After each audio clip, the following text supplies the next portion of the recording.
All right, here we go. Welcome to 2024, everyone. Today is the second day of 2024. I usually have a good feeling about years as we head into them, and I have a good feeling about 2024. I think we're going to get a lot done this year. I have a good feeling about that. There's going to be a lot accomplished in 2024. This is not Devil's Details 8, which a little teaser will be about the sweat option, and that'll be coming up soon. This is a follow-up to the year in review that I did just before Christmas. I got a lot of comments and questions on that episode, and I thought this was good timing because what I'll be covering here is my thoughts on how often I think you should be working out and my thoughts on do you need to do extra work outside of class. I got questions on both of those after the last episode. And I'll get a little bit into the numbers on this because Cassie brought up a really good point. She's like, I think we have an analytical group at King William District CrossFit. And I hadn't thought about it in those terms, but when she said that, I was like, you know what, you're right. When I go into some of the numbers and some of the details, I get lots of comments and questions on that, which tells me you like the numbers and details. So I do too. So peace in the pod, we'll keep covering that. And then it was Ale that had brought up, you know, Dan, I noticed that a lot of the people that had the most PRs were not on the list of people that had attended class the most. Manny was on both, but otherwise they were not. So he's like, are you saying you want us to come to class that much? Or what are you saying is the most effective or effective number of days to average to come to class? And I'm like, immediately knew that's what my next episode will be about. Because it's a great question, and going into 2024 where we're planning and setting goals for ourselves for this year, a perfect goal of how many times do I want to average, how many times do I want to come to class in 2024. So very timely with that. I want to follow up, a quick follow-up to last time's episode. If you remember, we were all different people back then, but we just done the 10,000 meter row, and I was giving shout outs to the people that got PRs on that beat their time from August. But because I did it in the middle of the day that day, I didn't get to cover everybody. So there are a few I missed out, and I want to hit that now. Bus got a PR, Mel got a PR, and she's been working hard and getting a lot stronger in the last few months. Good job, Mel. Chelsea got a PR. Chelsea, you'll be missed. Manny got a PR, of course, as usual. Joel, Colton, and Bobby. And let me just say, guys, if you guys have noticed, Bobby is carved out of wood now. He started 2023 in good shape. Like, he was a good, hard-working guy. But between really pushing the intensity in class, I know he does an occasional ruck on the weekends with Justin, and then really dialing in his diet. He's been working with Janelle through functional feeding. Shout out to that. He looks noticeably different. If he looked athletic before, now he just looks hard. He looks carved out of wood. Good job, Bobby. Well done this year. So, moving into how many times a week should I come to class? CrossFit's original prescription for that was a 3-on, 1-off method. You come to 3 days, you take 1 off. You come to 3 days, you take 1 off. Pretty much for forever. If you multiply that out over the course of a year, 365 days, that's going to be about 273 days a year. So yeah, basically, 2/3 or 3/4, somewhere around there. I think for a lot of us, that's too many.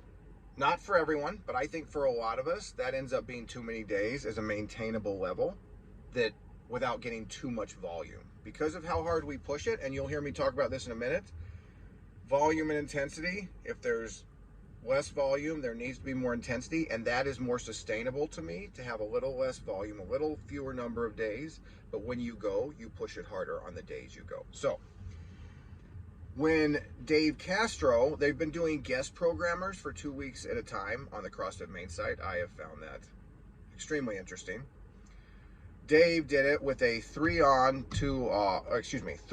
1 off, then 2-on, 1 off method. So with 3-on, 1 off and then 2-on, 1 off, basically 5 days a week. If you multiply that out over the course of a year, that would be 260 days. So the original method was 273, just a little bit lower than that at 260, not a big difference, but I think that is a level that is maintainable. That's a maintainable level for a lot more people. Again, as you get older, I think that does need to be curbed a little bit. But I think that's more maintainable. Where do I think the sweet spot lies, though? If you come 4.5 days a week, so averaging 4.5 days a week, which means basically 18 days a month. This week I came 4, next week I come 5, the week after that 4, the week after that 5. And I kind of average that through a year. That's where the sweet spot is. So again, if you look at these numbers over the course of a year, just under or over 200 days a year is how many days I think you should be coming to class and doing CrossFit. If you drop that down, just to 4 days a week, so 16 days a month, that's 208 days. For me personally, at the ripe old age of 49, I'm trying to average between 16 and 19 days a month. That's how I look at it, because depending on the workouts, this week I might be able to get in that extra workout. Next week, my knees might be really sore, my shoulders might be really sore. I might need the extra day of just taking the dogs for a walk or something like that. I had to do the math on this. I came to class 199 times in 2023, which averages out to about 16 and a half days a month. So on the low end of that 16 to 19 range, but I still think 2023 was a big success. I like how many days I came to class. I'm feeling really good right now. Coming into 2023, I'd had a couple surgeries, so I was kind of ramping up. I am there now. And so I'd like to increase that, not a lot, but maybe add an extra 10 days over the course of the year. So I'm averaging 17 and a half days a month. That would be my goal for 2024 of how many days I want to come to class.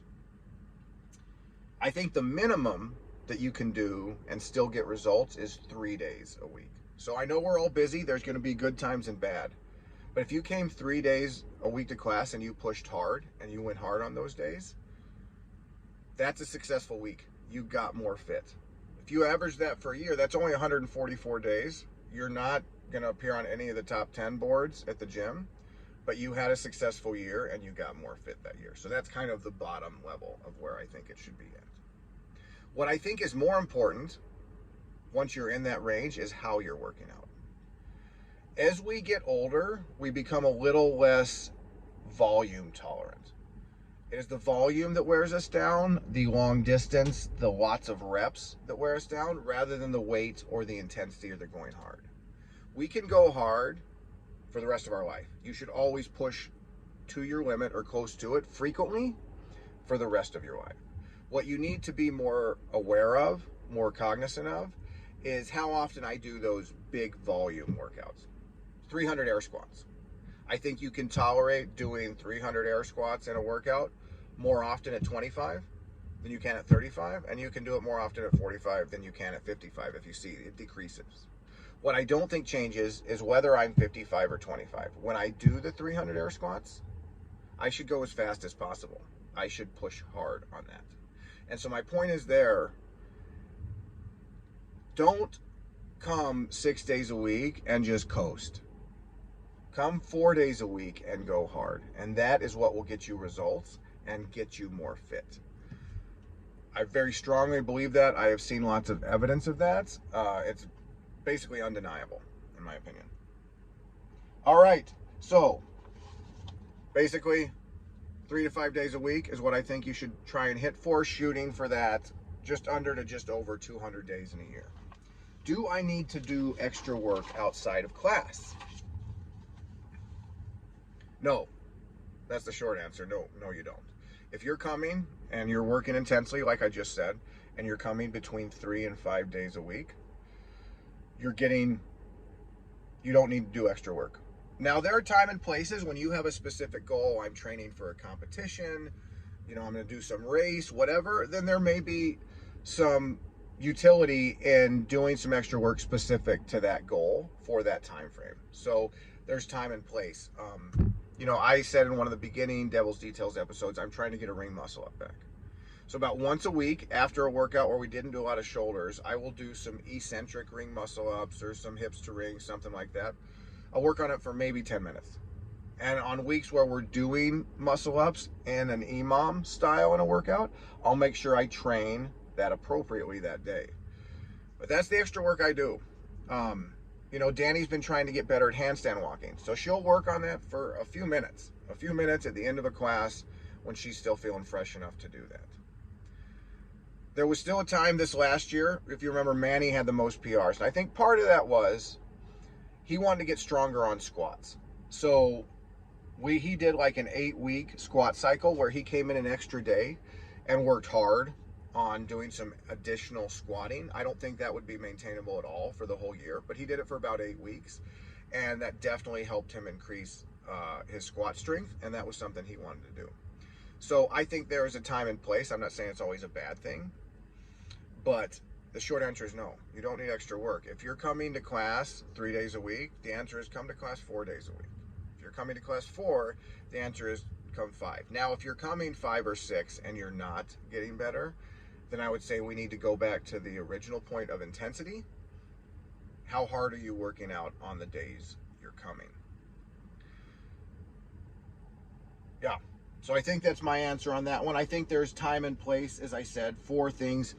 A couple guys, John, when he was trying to get better at double unders, he'd do a couple of double under sets after class when he was warm, which I think is a really good time to practice double unders. Same, that's how Tim got good at double unders. He'd grab his rope at the end of class, work on him for less than 5 minutes. This wasn't a long time. Get a couple sets in while he's sweaty, and now he's very good at double unders. So there's appropriate times for those kind of things, but do I need to be doing a lot of extra work? No, never. You just don't. All right, guys. I think that is summing up how I wanted to head into 2024. Tomorrow's workout is very open-esque. We're getting into open season. Box jumps, push press, toes to bar at 18-minute AMRAP. Something that is very similar to the kind of stimulus we'll see in the open. You'll start seeing more of that in January and February. The day after that is wall balls and rowing in such a format that it will benefit you to go harder. It will benefit you to work intensely and push your limits. And it will punish you if you don't go harder. It will punish you if you're coasting. And I like programming workouts like this. I did it a while back on a Sunday. It's kind of a check. It lets you know, have I been coasting or have I been working hard? Because if this like totally like just makes your head explode, it's a good check that maybe I could push a little harder when I'm in class, because this workout really pointed a finger at that kind of a stimulus. Right on. I'll see you in class this week.